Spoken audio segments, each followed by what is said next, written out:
this is Jennifer. Thanks for stopping by.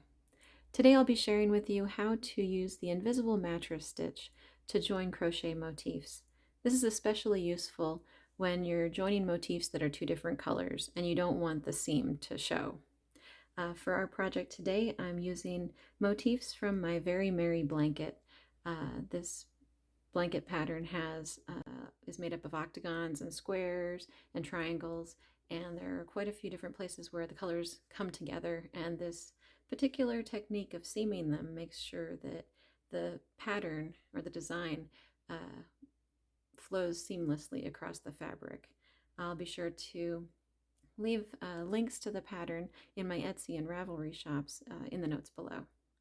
So today as well, I'm going to be using a red length of yarn for this tutorial so that you'll be able to see as I go. I probably would recommend that you use the main color in your project, but like I said, for this tutorial I'm just going to use red so that you can see what I'm doing.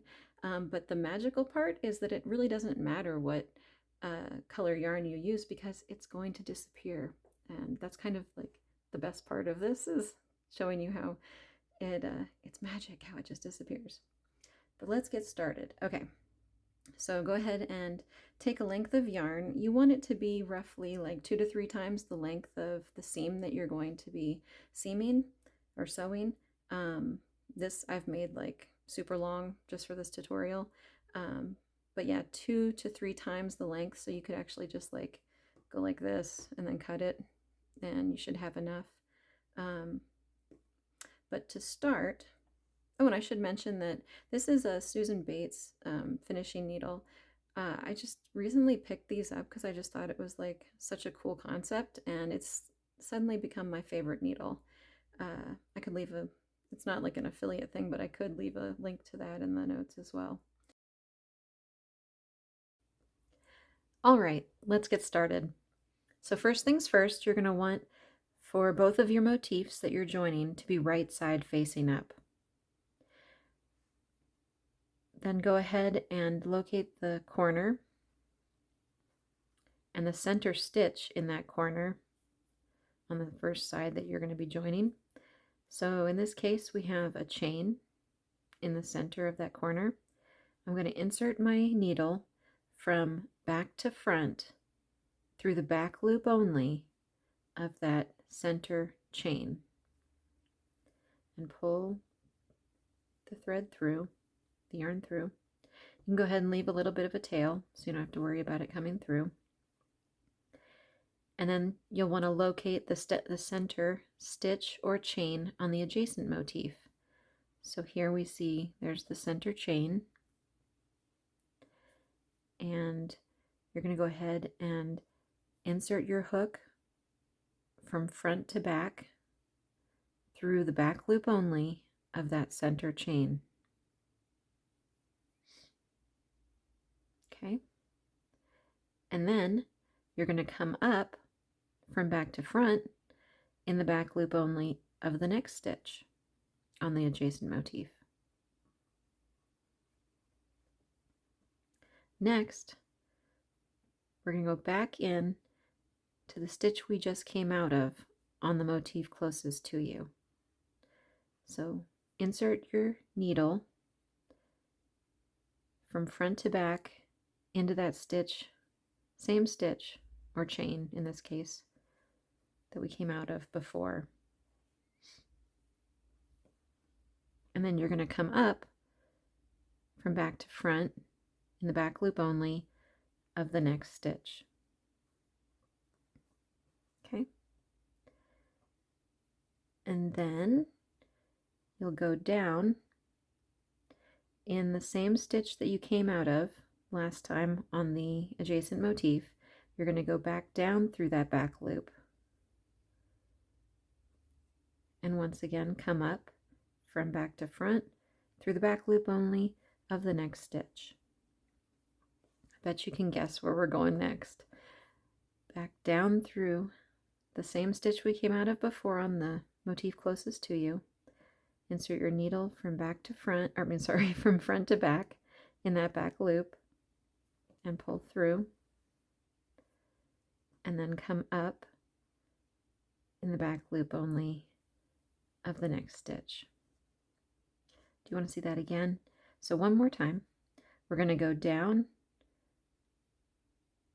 from front to back in the back loop only of the same stitch that we came out of on the adjacent motif, and then up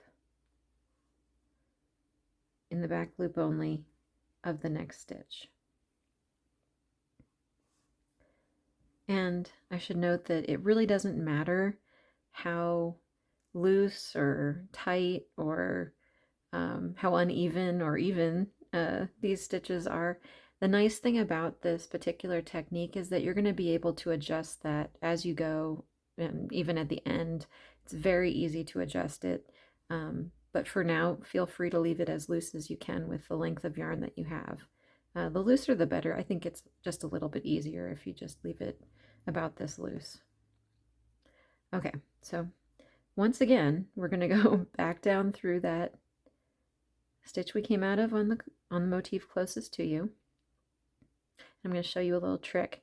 Instead of pulling it all the way through, once you're kind of used to what you're doing here, you can just come up, go down through the stitch you came out of before on this side, and then just maneuver your needle up in between the loops, so you're working up into under the back loop there. So I'll show you that again. On the adjacent motif, we're going to go down here out of the stitch we came out of before, and then come up in between the loops on the next stitch.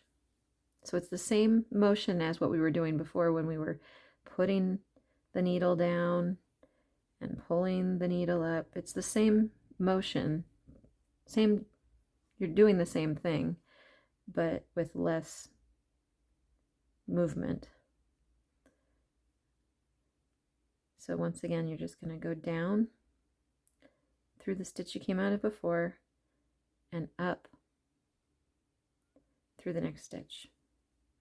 And you'll just go ahead and work like that all the way across until you get to the next chain. Do you want to see it one more time? Okay. Down through that stitch we came out of before and up in between, so you can kind of just maneuver your needle underneath that back loop to come up between the loops and pull it through. The only thing I probably need to note as you're going across, just make sure that you work into, don't skip any chains. Be careful not to skip, careful not to skip any stitches, because you do want it to be lined up, and if you do happen to skip something, your pattern is not going to line up across the fabric, and it can be a little noticeable. So that's really the only concern with this, is just making sure you hit all the stitches, but go ahead and keep working your mattress stitch all the way across till you get to that last chain, and I'll meet you on the other side.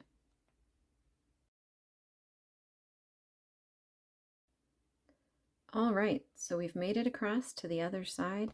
I went down through this stitch and up through the chain on the adjacent motif, and now I'm going to go down through the last stitch and up through the chain on the motif closest to me.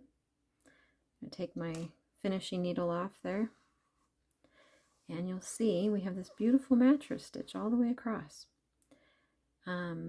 I'm going to go ahead and do this pretty much in one fell swoop, but this will work for really short seams like this.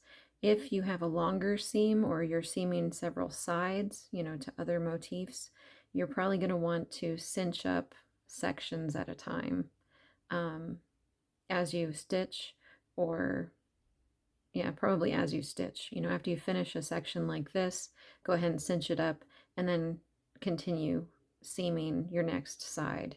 So I would, for this project in particular, just do, cinch or close one side at a time, and then go ahead and continue to stitch your next seam, close that up, and then continue to the next one if you're seaming three sides. It's just, you'll see it's not hard to cinch it up, it's just, it takes a bit of tugging. So you have, in this case, we have yarns on both sides, so you can start from either end, but just, you know, holding your two pieces fairly taut, you can just pull on that tail and it cinches it right up. Like, look at that. I mean, it's invisible. And so you can hold your stitches, that kind of helps, and pull. It just closes it right up. And then I'm going to go ahead and pull from the other side. Like that. Can you see it just closes it right up? Zip.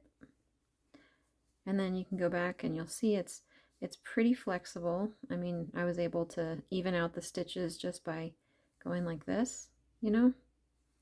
Just pull, press between your fingers, front and back, and just pull, and that kind of evens the thread out. But take a look. I'd say that's pretty invisible. Can't see any traces of red in there. Yeah, that works for me. If you're curious, here's what the back looks like. You can see a little bit of red in between there, but it's just going back and forth between the stitches. It's a pretty, it's very quickly become one of my favorite seaming techniques. I could see using this for a lot of different applications, but it's especially nice with something like this where the pattern is going across the fabric and you need, you know, if I was actually doing two different colors of motifs in anything, it would be nice to use a seam like this because you don't really see much of a seam at all, and there's a really nice transition between, you know, a sharp transition between the two colors. Yeah, it's a really nice join, and I hope you get a lot of use out of it too. If you've enjoyed this tutorial and if you found it helpful, go ahead and give that thumbs up button a click. And if you think of any other techniques or special stitches or other topics you'd like for me to cover in the future, feel free to leave a comment. I'd like to hear your ideas. I'm really excited to be able to share these tutorial videos with you. So that's all for now, and I look forward to seeing you again next time. Take care.